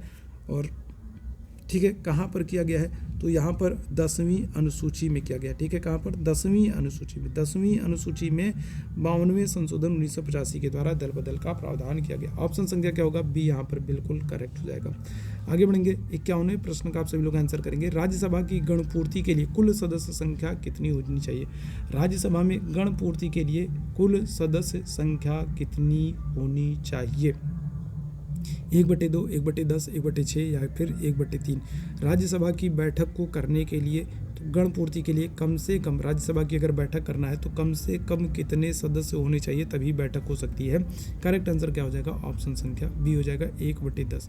1/10 सदस्य कम से कम होने चाहिए तभी बैठक हो सकती है, वरना राज्यसभा की बैठक नहीं हो पाएगी। ऑप्शन संख्या बी यहाँ पर बिल्कुल करेक्ट हो जाएगा। राज्यसभा का प्रावधान किस अनुच्छेद में है, तो अनुच्छेद 80 में राज्यसभा का प्रावधान किया गया है। राज्यसभा क्या होता है, तो द्वितीय सदन होता है। ठीक है। क्या होता है? द्वितीय सदन होता है, उच्च सदन होता है, स्थायी सदन होता है। राज्यसभा के सदस्यों की कार्यकाल की बात कर ले तो कितना होता है? तो 6 वर्ष राज्यसभा के सदस्यों का कार्यकाल होता है और 1/3 सदस्य जो है वो क्या करते हैं? वो हर दूसरे वर्ष अवकाश ग्रहण करते रहते हैं। 1/3 सदस्य हर दूसरे वर्ष क्या करते हैं? तो अवकाश ग्रहण करते रहते हैं, ठीक है। राज्यसभा की अगर हम लोग बात करेंगे, अगर हम लोग किसकी बात करते हैं? राज्यसभा की बात करेंगे तो राज्यसभा का सदस्य बनने के लिए आयु सीमा कितनी होनी चाहिए? 30 वर्ष होनी चाहिए। राज्यसभा का सदस्य बनने के लिए आयु सीमा कितनी होनी चाहिए? 30 वर्ष होनी चाहिए। आगे बढ़ेंगे। 52वें प्रश्न का सभी लोग आंसर करेंगे। दिल्ली को विशेष राज्य का दर्जा कौन से संशोधन से दिया गया है? दिल्ली को विशेष राज्य का दर्जा किस संशोधन से दिया गया है? तो क्या करेक्ट आंसर हो जाएगा? 73वां, 70वां, 69वां या फिर 52वां? तो दिल्ली को विशेष राज्य का दर्जा जो है ये 69वें संविधान संशोधन के द्वारा दिया गया। 69 कॉन्स्टिट्यूशनल अमेंडमेंट के द्वारा दिल्ली को विशेष राज्य का दर्जा दिया गया है। राष्ट्रीय राजधानी क्षेत्र नेशनल कैपिटल रीजन NCR घोषित किया गया है 69वें संशोधन के द्वारा। ऑप्शन संख्या क्या हो जाएगा? सी यहाँ पर मेरे भाई बिल्कुल करेक्ट हो जाएगा। आगे बढ़ेंगे अगले प्रश्न की तरफ। 53वें प्रश्न का आंसर करेंगे। केंद्र शासित प्रदेश में दिल्ली को अब क्या कहा जाता है भाई? तो अभी मैंने आप लोगों को बताया दिल्ली को क्या कहा जाता है? दिल्ली को कहा जाता है NCR कहा जाता है, राष्ट्रीय राजधानी क्षेत्र कहा जाता है। किस संशोधन के द्वारा? तो 69वें कॉन्स्टिट्यूशनल अमेंडमेंट के द्वारा, 69वें संशोधन के द्वारा। ऑप्शन संख्या क्या होगा? ए बिल्कुल करेक्ट हो जाएगा। आगे बढ़ेंगे अगले प्रश्न की तरफ। 54वें प्रश्न का सभी लोग आंसर करेंगे। भारतीय संविधान में अवशिष्ट शक्तियां प्रदान करने के लिए निम्नलिखित में से किसका अनुसरण किया गया? अवशिष्ट शक्तियां अभी मैंने आप लोगों को बताया था। अवशिष्ट शक्तियां जो है तो ये कहाँ से ली गई हैं? चलिए जल्दी से बताइएगा। अवशिष्ट शक्तियों की अगर हम लोग बात करते हैं तो किस देश से अवशिष्ट शक्तियों का अनुसरण किया गया? संयुक्त राज्य अमेरिका, रूस, कनाडा या फिर दक्षिण अफ्रीका? करेक्ट आंसर क्या हो जाएगा? अवशिष्ट शक्तियां जो है ये कनाडा से ली गई। कनाडा से और क्या लिया गया है? तो कनाडा से संघात्मक शासन लिया गया है, संघात्मक शासन लिया गया है। इसके अलावा राज्यपाल का पद लिया गया है, राज्यपाल का पद लिया गया है, ठीक है, राज्यपाल का पद लिया गया है, संघात्मक शासन लिया गया है। इसके अलावा सशक्त केंद्र लिया गया है, जो शक्तिशाली केंद्र है, सशक्त केंद्र जो है ये भी कहाँ से लिया गया है? तो ये भी कनाडा से लिया गया है। आगे बढ़ेंगे 55वें प्रश्न की तरफ। अगले प्रश्न का आंसर करेंगे। संसद में प्रतिवर्ष बजट वार्षिक आय व्यय कौन प्रस्तुत करता है? अगर हम लोग बात करेंगे संसद में बजट प्रस्तुत किया जाता है और बजट को प्रतिवर्ष कौन प्रस्तुत करता है? वित्त मंत्री, उपराष्ट्रपति, प्रधानमंत्री या फिर राष्ट्रपति? देखो सबसे पहली बार अगर पूछा जाए पहली बार बजट किसके समय में प्रस्तुत किया गया? पहली बार बजट की अगर हम लोग बात करते हैं तो पहली बार बजट जो है ये लॉर्ड कैनिंग के समय में प्रस्तुत किया गया, ठीक है। किसके समय में? लॉर्ड कैनिंग के समय में प्रस्तुत किया गया है। किसने प्रस्तुत किया है? जेम्स विल्सन ने प्रस्तुत किया। किसने? तो जेम्स विल्सन ने प्रस्तुत किया है। लॉर्ड कैनिंग के समय में पहली बार बजट प्रस्तुत किया गया है और जेम्स विल्सन को भारतीय बजट का पिता भी कहते हैं, ठीक है। क्या करते हैं? तो जेम्स विल्सन को भारतीय बजट का पिता कहते हैं। जेम्स विल्सन के द्वारा पहली बार बजट प्रस्तुत किया गया है लॉर्ड कैनिंग के समय में। बजट का अगर आपसे पूछ ले कि बजट का प्रावधान किस अनुच्छेद में है तो आर्टिकल 112 में, अनुच्छेद 112 में क्या किया गया है? बजट का प्रावधान किया गया है। और सबसे ज़्यादा बार अगर आपसे पूछा जाए कि सबसे ज़्यादा बार बजट किसने प्रस्तुत किया है तो मोरारजी देसाई ने, ठीक है। सबसे ज़्यादा बार बजट किसने प्रस्तुत किया है? मोरारजी देसाई के द्वारा 10 बार बजट प्रस्तुत किया गया। कितनी बार? तो 10 बार बजट प्रस्तुत किए हैं। 10 बार मोरारजी देसाई ने प्रस्तुत किया है बजट। सबसे ज़्यादा बार किसके द्वारा बजट प्रस्तुत होता है? वित्त मंत्री के द्वारा प्रस्तुत होता है। ऑप्शन संख्या क्या हो जाएगा? ए यहाँ पर बिल्कुल करेक्ट हो जाएगा। अगर आपसे पूछ ले स्वतंत्र भारत का पहला बजट किसने प्रस्तुत किया? स्वतंत्र भारत का अगर आपसे पूछा जाए तो आप आंसर करोगे R.K. षडमुखम शेट्टी को, ठीक है। किसको? R.K. षडमुखम शेट्टी को जो है आप कहोगे कि इन्होंने सबसे पहले बजट प्रस्तुत किया है स्वतंत्र भारत का। अगर आपसे गणतंत्र भारत का पूछ ले, गणतंत्र भारत का पहला बजट किसने प्रस्तुत किया है तो आप आंसर करोगे जॉन मथाई को, ठीक है। किसको? गणतंत्र भारत का पहला बजट किसने प्रस्तुत किया? जॉन मथाई ने प्रस्तुत किया है। आगे बढ़ेंगे अगले प्रश्न की तरफ। 56वें प्रश्न का सभी लोग आंसर करेंगे। निम्नलिखित में से कौन सी योग्यता नागरिकता की प्राप्ति हेतु भारत में आवश्यक नहीं है? भारत में नागरिकता जो है, नागरिकता का उल्लेख कहाँ पर? भाग 2 में किया गया है। किस अनुच्छेद से किस अनुच्छेद के बीच में? तो अनुच्छेद 5 से 11 के बीच में नागरिकता का प्रावधान किया गया है। 5 से 11 के बीच में नागरिकता का कहाँ से लिया गया है? इंग्लैंड से भारत की नागरिकता, इंग्लैंड से क्या किया गया है? तो भारत की नागरिकता को लिया गया है। जो भारत की नागरिकता है इंग्लैंड से लिया गया। और नागरिकता का स्वरूप क्या है? तो एकल नागरिकता। और कितने तरीकों से नागरिकता प्राप्त कर सकते हैं? तो 5 तरीकों से नागरिकता प्राप्त की जा सकती है। कितने तरीके से? 5 तरीके से नागरिकता प्राप्त कर सकते हैं। कौन कौन से? तो देखो अगर हम लोग बात करें अधिवास के द्वारा, है ना, देशीकरण के द्वारा, और पैतृक आधार पर, पैतृक आधार का मतलब क्या है? पैतृक आधार का मतलब है कि वंश परंपरा के द्वारा, देशीकरण के द्वारा, जन्म के द्वारा प्राप्त कर सकते हैं। संपत्ति के अधिक द्वारा जो है ये नहीं प्राप्त किया जा सकता, ठीक है। संपत्ति के आधार पर भारत की नागरिकता को प्राप्त नहीं किया जा सकता है। ऑप्शन संख्या डी यहाँ पर बिल्कुल करेक्ट हो जाएगा। 57वें प्रश्न का सभी लोग आंसर करेंगे। निम्नलिखित में से किसी सदन का अध्यक्ष सभापति उस सदन का सदस्य नहीं होता है परंतु अध्यक्षता सभापतित्व करता है। बताइएगा इनमें से कौन है? इनमें से कौन है जो क्या होगा, जो सदन का पदेन सभापति होता है? पदेन क्या होता है? सदन का पदेन सभापति होता है लेकिन सदन का सदस्य नहीं होता है। बताइएगा इनमें से कौन सा ऐसा सदन है जिसमें क्या होगा, जिसमें उस सदन का जो अध्यक्ष होता है वो अध्यक्षता तो करता है, सभापतित्व तो करता है लेकिन उसका सदस्य नहीं होता है। करेक्ट आंसर कौन हो जाएगा? राज्यसभा। राज्यसभा का पदेन सभापति कौन होता है? उपराष्ट्रपति। राज्यसभा का पदेन सभापति कौन होता है? उपराष्ट्रपति होता है। ये पदेन सभापति होता है, राज्यसभा की अध्यक्षता करता है, सभापतित्व करता है लेकिन ये राज्यसभा का सदस्य नहीं होता है। उपराष्ट्रपति जो होता है वो राज्यसभा का सदस्य नहीं होता। तो ऑप्शन संख्या क्या होगा? डी यहाँ पर बिल्कुल करेक्ट हो जाएगा। आगे बढ़ेंगे अगले प्रश्न की तरफ। 58वें प्रश्न का सभी लोग आंसर करेंगे। निम्नलिखित में से किसने संविधान सभा में हिंदी को राजभाषा बनाए जाने से संबंधित प्रस्ताव प्रस्तुत किया है? हिंदी को निम्नलिखित में से कौन ऐसा है जिसने संविधान सभा में हिंदी को राजभाषा बनाए जाने से संबंधित प्रस्ताव को प्रस्तुत किया था? अगर आपसे पूछा जाए हिंदी को राजभाषा कब बनाया गया, तो 14 सितंबर 1949 को बनाया गया। ठीक है, कब बनाया गया? 14 सितंबर 1949 को बनाया गया। इसीलिए 14 सितंबर को हम लोग क्या करते हैं? राष्ट्रीय हिंदी दिवस मनाते हैं। ठीक है, क्या करते हैं? इसीलिए 14 सितंबर को हम लोग राष्ट्रीय हिंदी दिवस मनाते हैं। तो हिंदी को राजभाषा से बनाए जाने से संबंधित प्रस्ताव किसने? गोपाल स्वामी अयंगार ने प्रस्तुत किया। ऑप्शन संख्या क्या हो जाएगा? ए यहाँ पर बिल्कुल करेक्ट हो जाएगा, गोपाल स्वामी अयंगार। आगे बढ़ेंगे अगले प्रश्न की तरफ। 59वें प्रश्न का सभी लोग आंसर करेंगे। भारत में राजभाषा अधिनियम 1963 को कब से क्रियान्वित किया गया? राजभाषा अधिनियम, अगर आपसे पूछा जाए राजभाषा का उल्लेख कहाँ पर है, अगर आपसे पूछा जाए राजभाषा का उल्लेख किस भाग में, तो आप क्या आंसर करोगे? तो भाग 17 में। भाग 17 में राजभाषा का उल्लेख है। राजभाषा क्या है? हिंदी है। हिंदी को कब? 14 सितंबर 1949 को। तो ये राजभाषा अधिनियम जो 1963 में आया है, इसको कब से किया गया है? चलिए जल्दी से सारे लोग आंसर कर देंगे भाई, चलिए जल्दी से सारे लोग आंसर कर देंगे। तो क्या करेक्ट आंसर हो जाएगा? तो ये हो जाएगा ऑप्शन संख्या सी, 26 जनवरी 1965 से। 26 जनवरी 1965 से राजभाषा अधिनियम को क्या किया गया है? लागू किया गया है। ऑप्शन संख्या क्या होगा? सी यहाँ पर मेरे भाई बिल्कुल करेक्ट हो जाएगा। 60वें प्रश्न की तरफ चलते हैं। अगले प्रश्न का आंसर करेंगे। प्रथम विश्व हिंदी सम्मेलन किस वर्ष में आयोजित किया गया? प्रथम विश्व हिंदी सम्मेलन किस वर्ष? अगर आपसे पूछा जाए विश्व हिंदी दिवस कब मनाते हैं, अगर आपसे पूछा जाए विश्व हिंदी दिवस कब मनाते हैं, विश्व हिंदी दिवस कब मनाते हैं, आप आंसर क्या करोगे? आप आंसर करोगे 10 जनवरी। 10 जनवरी को विश्व हिंदी दिवस मनाते हैं। अभी आपसे पूछा जाए अभी हाल ही में विश्व हिंदी दिवस सम्मेलन का आयोजन कहाँ पर किया गया था, तो आप आंसर क्या करोगे? फिजी में। अगर आपसे पूछा जाए अभी हाल ही में विश्व हिंदी दिवस सम्मेलन का आयोजन कहाँ पर किया गया था, तो फिजी में। प्रथम विश्व हिंदी सम्मेलन कब? तो 10 जनवरी 1975। ऑप्शन संख्या क्या हो जाएगा? ऑप्शन संख्या बी यहाँ पर बिल्कुल करेक्ट हो जाएगा। क्या हो जाएगा? ऑप्शन संख्या बी बिल्कुल करेक्ट हो जाएगा। 10 जनवरी 1975 को विश्व हिंदी सम्मेलन का आयोजन किया गया था। ठीक है, आगे बढ़ेंगे अगले प्रश्न की तरफ। अगले प्रश्न का आंसर करेंगे।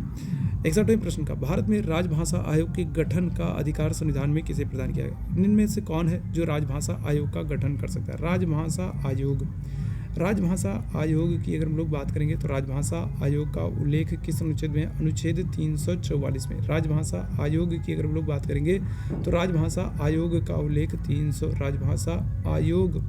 राजभाषा आयोग का उल्लेख कहाँ पर किया गया है? 344 में किया गया है। और राजभाषा आयोग के गठन का अधिकार किसको सौंपा गया है? तो राष्ट्रपति को सौंपा गया। किसको? राष्ट्रपति को। ऑप्शन संख्या क्या होगा? ए यहाँ पर बिल्कुल करेक्ट हो जाएगा। 62वें प्रश्न की तरफ चलते हैं। 62वें प्रश्न का आंसर करेंगे। भारत के संविधान के किस अनुच्छेद में राजभाषा आयोग के गठन से संबंधित प्रावधान है? चलो इस प्रश्न का तो आंसर मैंने कर दिया आप लोगों को। राजभाषा आयोग की बात करेंगे तो गठन किसमें है? 344 में है। ठीक है, किसमें है? 344 में। भाग 17 में देखो, अगर हम लोग बात करते हैं तो भाग 17 में क्या है? तो भाग 17 में राजभाषा का उल्लेख है। भाग 17 में क्या है? राजभाषा का उल्लेख है। किस अनुच्छेद से किस अनुच्छेद तक? तो अनुच्छेद 343 से लेकर के 351 के बीच में। 343 से लेकर के 351 के बीच में भाग 17 में राजभाषा का उल्लेख है। और इसमें बात करेंगे राजभाषा आयोग कहाँ पर है? तो 344 में। ऑप्शन संख्या सी बिल्कुल करेक्ट हो जाएगा। आगे बढ़ेंगे 63वें प्रश्न का सभी लोग आंसर करेंगे। संविधान के किस अनुच्छेद के अंतर्गत हिंदी को राजभाषा घोषित किया गया है? कौन सी बताइएगा, किस अनुच्छेद के अंतर्गत हिंदी को राजभाषा घोषित किया गया? कौन सा अनुच्छेद है जिसके अंतर्गत हिंदी को राजभाषा घोषित किया गया? अनुच्छेद 243, अनुच्छेद 343, अनुच्छेद 273, अनुच्छेद 342। क्या करेक्ट आंसर हो जाएगा? तो संविधान का अनुच्छेद कौन सा है? तो ये हो जाएगा 343। अनुच्छेद 343 में कहा गया है जो संघ की राजभाषा है ये हिंदी होगी, और लिपि जो होगी वो कौन सी होगी? लिपि होगी देवनागरी। ठीक है, क्या होगी? लिपि जो होगी वो होगी देवनागरी। ठीक है, ये कहाँ पर कहा गया? अनुच्छेद 343 में। अनुच्छेद 343 में कहा गया है कि संघ की राजभाषा हिंदी होगी और लिपि क्या होगी? देवनागरी होगी। ऑप्शन संख्या क्या होगा? ऑप्शन संख्या यहाँ पर भी बिल्कुल करेक्ट है। आगे बढ़ेंगे 64वें प्रश्न की तरफ। भारतीय संविधान की निम्नलिखित में से किस भाग में राजभाषा का उल्लेख है? चलिए बताइएगा। अभी मैंने इस प्रश्न का आंसर किया है। किस भाग में राजभाषा का उल्लेख है? संविधान के किस भाग में राजभाषा का उल्लेख है? क्या हो जाएगा? भाग 17 में। ठीक है, कहाँ पर? भाग 17 में राजभाषा का उल्लेख है। किस अनुच्छेद से किस अनुच्छेद तक? तो अनुच्छेद 343 से लेकर के 351 के बीच में राजभाषा का उल्लेख है। आगे बढ़ेंगे 65वें प्रश्न का आंसर करेंगे। 1967 में कौन सा वाद संबंधित है? बताइएगा कौन सा वाद है जो 1967 में आया था? कौन सा वाद दिए गए? यहाँ पर 4 वादों के नाम दिए गए हैं। गोलकनाथवाद, शंकरी प्रसाद मामला, केशवानंद भारती मामला, शाह बानो मामला। तो बताइएगा कौन सा वाद है, कौन सा मामला है जो 1967 में आया था? 65वें प्रश्न का सभी लोग आंसर करेंगे। सेशन अगर पसंद आ रहा हो तो सेशन को आप सभी मेरे भाई बहनों से एक बार फिर से भी निवेदन करूंगा कि सेशन को एक बार लाइक और शेयर कर दो। जो लोग पहली बार हो चैनल को सब्सक्राइब जरूर कर लीजिएगा ताकि जब भी हम लोग लाइव आते हैं तो इसकी नोटिफिकेशन आपको मिल जाए। तो 1967 में कौन सा वाद संबंधित है? क्या हो जाएगा? करेक्ट आंसर हो जाएगा गोलकनाथ मामला। ठीक है, कौन सा? तो 1967 में कौन सा वाद? गोलकनाथ बनाम पंजाब राज्यवाद जो है ये संबंधित है। ऑप्शन संख्या ए बिल्कुल करेक्ट हो जाएगा। 66वें प्रश्न की बात करेंगे। भारत जैसे राष्ट्रों के लिए संघवाद का सर्वोत्तम रूप क्या है? अगर हम लोग बात करेंगे भारत जैसा जो अगर राष्ट्र है, ठीक है, दुनिया का सबसे बड़ा लोकतंत्रात्मक देश है भारत, और इसके लिए अगर हम लोग संघवाद की बात करेंगे तो कौन सा रूप सही होगा? केंद्रीयकृत संघवाद, सौदाकारी संघवाद, सहकारी संघवाद या फिर संघात्मक संघवाद? तो भारत जैसे राष्ट्रों के लिए संघवाद कहाँ से हमने लिया है? अगर हम लोग बात करें संघात्मक शासन हम लोगों ने कहाँ से लिया है? तो कनाडा से हम लोगों ने संघात्मक शासन लिया है। और भारत जैसे देश के लिए संघवाद का ये सहकारी जो संघवाद स्वरूप है ये सबसे उत्तम है, सहकारी संघवाद। ठीक है, ये क्या हो जाएगा? ये सबसे उत्तम स्वरूप है। ऑप्शन संख्या सी बिल्कुल करेक्ट होगा। 67वें प्रश्न का आंसर करेंगे। भारतीय संविधान में बंदी प्रत्यक्षीकरण का आदेश जारी करने का अधिकार किसको है? बंदी प्रत्यक्षीकरण, भारतीय संविधान में बंदी प्रत्यक्षीकरण क्या है? तो ये एक रिट है। 5 प्रकार की रिट जारी की जाती है और उनमें से एक है बंदी प्रत्यक्षीकरण। तो बताइएगा, तो भारत में रिट कौन जारी कर सकता है? तो मैंने आप लोगों को बताया था उच्चतम न्यायालय जो सुप्रीम कोर्ट है ये क्या करता है? तो ये आपका आर्टिकल 32 के तहत, और उच्च न्यायालय की अगर हम लोग बात करेंगे हाई कोर्ट की तो ये किसके तहत? तो ये अनुच्छेद 226 के तहत रिट जारी करता है। ऑप्शन संख्या क्या होगा? डी यहाँ पर बिल्कुल करेक्ट रहेगा। बंदी प्रत्यक्षीकरण रिट जो है ये उच्चतम न्यायालय और उच्च न्यायालय दोनों के द्वारा जारी की जा सकती है। 68वें प्रश्न का आंसर करेंगे। भारत में राष्ट्रपति पद का चुनाव लड़ने वाली पहली महिला कौन है? देखो, राष्ट्रपति बनने वाली नहीं पूछ रहे हैं, राष्ट्रपति का चुनाव लड़ने वाली पूछ रहे हैं। ठीक है, राष्ट्रपति बनने वाली पहली महिला नहीं पूछ रहे हैं। राष्ट्रपति पद का चुनाव लड़ने वाली पहली महिला कौन होंगी? विजया लक्ष्मी पंडित होंगी, लक्ष्मी सहगल होंगी, सरोजिनी नायडू होंगी, या फिर जो है विजेता नहीं, यहाँ पर सुचेता होना चाहिए, सुचेता कृपलानी होंगी। बताइएगा, तो राष्ट्रपति पद का चुनाव लड़ने वाली पहली महिला कौन हो जाएंगी? लक्ष्मी सहगल, विजय लक्ष्मी पंडित, सरोजिनी नायडू या फिर सुचेता कृपलानी? करेक्ट आंसर क्या होगा? लक्ष्मी सहगल है। ठीक है, लक्ष्मी सहगल ये राष्ट्रपति पद का चुनाव लड़ने वाली पहली महिला है। ये बात और है कि ये चुनाव में हार जाती हैं। ठीक है, क्या हो जाता है? ये चुनाव हार जाती हैं। अगर आपसे पूछा जाए भारत की पहली महिला राष्ट्रपति, तब आप आंसर करोगे प्रतिभा देवी सिंह पाटिल। पहली महिला राष्ट्रपति कौन है? तो पहली महिला राष्ट्रपति हैं प्रतिभा देवी सिंह पाटिल जी हैं। ठीक है, प्रतिभा देवी सिंह पाटिल जी भारत की पहली महिला राष्ट्रपति हैं। लेकिन चुनाव लड़ने की अगर हम लोग बात करेंगे तो पहली बार चुनाव जो है लक्ष्मी सहगल ने लड़ा था, जो कि हार गई थी। आगे बढ़ेंगे अगले प्रश्न की तरफ। 69वें प्रश्न का आंसर करेंगे। स्वतंत्र भारत के पहले कार्यवाहक प्रधानमंत्री कौन थे? स्वतंत्र भारत के पहले कार्यवाहक प्रधानमंत्री लाल कृष्ण आडवाणी, चौधरी चरण सिंह, गुलजारी लाल नंदा या फिर जगजीवन राम?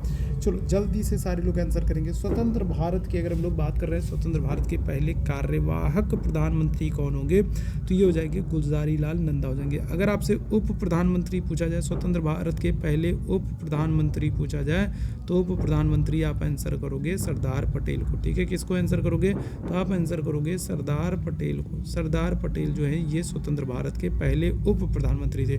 कार्यवाहक प्रधानमंत्री की बात करेंगे गुलजारी लाल नंदा। ऑप्शन संख्या क्या हो जाएगा, सी बिल्कुल करेक्ट हो जाएगा। चलिए आगे बढ़ेंगे, 70वें प्रश्न की बात करेंगे। संसद के संयुक्त बैठक जो है लोक अधिसूचना कौन आहूत करता है। संयुक्त अधिवेशन अगर हम लोग बात करें तो संयुक्त अधिवेशन कहाँ पर है, तो संयुक्त अधिवेशन जो है ये है अनुच्छेद 108 में। ठीक है, कहाँ पर है, अनुच्छेद 108 में है। और संयुक्त बैठक को बुलाने के लिए जो अधिसूचना है ये कौन जारी करता है, कौन जारी करेगा, तो ये करते हैं राष्ट्रपति। ठीक है, कौन करते हैं, राष्ट्रपति करते हैं। अगर आपसे पूछा जाए अध्यक्षता कौन करता है, अगर आपसे पूछा जाए कि संयुक्त अधिवेशन की अध्यक्षता कौन करेगा, तो अध्यक्षता करेंगे लोकसभा अध्यक्ष। ठीक है, कौन करेंगे, अध्यक्षता करते हैं लोकसभा अध्यक्ष। लेकिन अगर आपसे पूछा जाए संयुक्त अधिवेशन की अधिसूचना बुलाने के लिए अधिसूचना कौन जारी करेगा, तो ये करता है राष्ट्रपति। किस अनुच्छेद के तहत, 108 के तहत। कितनी बार संयुक्त अधिवेशन अभी तक बुलाया गया है, तो 3 बार बुलाया गया। 3 बार संयुक्त अधिवेशन बुलाया गया। कब कब बुलाया गया, तो एक बुलाया गया 1961 में दहेज निषेध विधेयक के संदर्भ में, दूसरा बुलाया गया 1978 में बैंकिंग अधिनियम के संदर्भ में, और तीसरी बार बुलाया गया 2002 में आतंकवाद निरोध कानून के खिलाफ। तो अभी तक कुल 3 बार जो है वो क्या किया गया है, संयुक्त अधिवेशन बुलाया गया है। संयुक्त अधिवेशन हमेशा याद रखिएगा साधारण विधेयक के संदर्भ में ही बुलाया जाता है। संयुक्त अधिवेशन हमेशा साधारण विधेयक के संदर्भ में ही बुलाया जाता है। आगे बढ़ेंगे अगले प्रश्न की तरफ। 71वें प्रश्न का आंसर करेंगे। संविधान के किस अनुच्छेद में संसद के द्वारा संयुक्त बैठक का प्रावधान किया गया है, तो अभी मैंने आप लोगों को बताया संयुक्त बैठक कहाँ पर है, तो ये आपका अनुच्छेद 108 में। अनुच्छेद 108 में संसद के संयुक्त अधिवेशन का प्रावधान किया गया है। 110 में क्या है, तो 110 में धन विधेयक है। ठीक है, क्या है, 110 में धन विधेयक है। 112 में क्या है, तो वार्षिक वित्तीय विवरण जिसको हम लोग बजट कहते हैं, तो बजट का उल्लेख है। ठीक भाई बात। चलो आगे बढ़ेंगे अगले प्रश्न की तरफ। 72वें प्रश्न का सभी लोग आंसर करेंगे। स्वतंत्र भारत के में अभी तक संसदीय इतिहास में संसद की संयुक्त बैठक कितनी बार बुलाई गई है, कितनी बार बुलाई गई भाई, गलत नहीं करना है, 3 बार बुलाई गई। कब कब बुलाई गई, तो 1961 में बुलाई गई, 1978 में बुलाई गई और 2002 में बुलाई गई। तो 3 बार संयुक्त अधिवेशन को बुलाया गया है। ठीक है, याद रखेंगे, आपके एग्जाम के लिए बहुत ही महत्वपूर्ण है। आगे बढ़ेंगे 73वें प्रश्न की बात करेंगे। सरकारी आयोग ने कुल कितनी सिफारिशें की थी। अच्छा, ये तो प्रश्न रिपीट हो रहा है भाई। सरकारी आयोग 1983 में गठन हो रहा है और 247 सिफारिशें की थी। ठीक है, चलिए 74वें प्रश्न की बात करेंगे। अच्छा, कुछ प्रश्न रिपीट हो रहे हैं, चलिए कोई बात नहीं। 84वें संशोधन के द्वारा पुनर्सीमन के बाद किस वर्ष तक लोकसभा और विधानसभा की सीटें की संख्या यथावत बनी रहेगी, तो कब तक, 2026 तक, है ना। ये सारे क्वेश्चन हम लोग कर चुके हैं। और आज के सेशन के आखिरी प्रश्न की बात करेंगे। 84वें संविधान संशोधन के अनुसार निर्वाचित क्षेत्र के पुनर्सीमन का आधार क्या होगा, तो ये प्रश्न भी हम लोग कर चुके हैं। क्या होगा, तो ये हो जाएगा आपका 1971 की जनगणना के अनुसार। तो ये आज के सेशन में हम लोगों ने 75 MCQs को हम लोगों ने किया है। ठीक है, क्या किया है, तो आज के सेशन में हम लोगों ने 75 MCQs को किया है। और उम्मीद है सेशन आप लोगों को पसंद आया होगा। सेशन पसंद आया हो तो सेशन को एक बार लाइक और शेयर जरूर कर दीजिए। सेशन को लाइक शेयर कर दिए ताकि बाकी लोगों तक ये सेशन पहुंच सके। और जो लोग पहली बार हैं चैनल को सब्सक्राइब कर लीजिए ताकि जो लोग पहली बार इस चैनल पर हैं उनको नोटिफिकेशन हमेशा मिलती रहे। और आप लोग कमेंट बॉक्स में जरूर बताइएगा कि आज का सेशन आप लोगों को कैसा लगा। आप लोगों के कमेंट्स और मोटिवेशन के आधार पर ही फिर आगे के सेशन को कंटिन्यू किया जाएगा। तो अभी के लिए बस इतना ही करूँगा। थैंक यू सो मच आप सभी मेरे भाई बहनों को मेरे साथ जुड़ने के लिए। Thank you so much.